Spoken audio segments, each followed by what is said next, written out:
জমি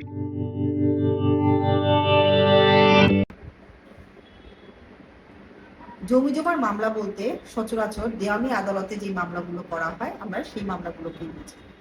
বাংলাদেশে দেওয়ানি আদালতে 90% মামলায় কিন্তু জমি জমা সংক্রান্ত হয়ে থাকে। আজকে আপনাদের সাথে এই দেওয়ানি আদালতে সচরাচর জমি জমা সংক্রান্ত যেসব মামলাগুলো হয়ে থাকে সেই মামলাগুলোর বিষয়ে সংক্ষিপ্তভাবে আমি একটু আলোচনা করব।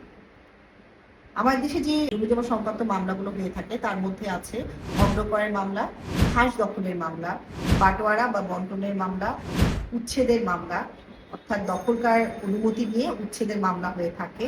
তারপরে আপনার চুক্তি প্রবণের মামলা হয়ে থাকে, চিরস্থায়ী নিষেধাজ্ঞার মামলা হয়ে থাকে। এইসব মামলাগুলোই কিন্তু বেশিরভাগ আমাদের দেশে দেওয়ানি আদালতে জমি জমা সংক্রান্ত বিষয় হয়ে থাকে।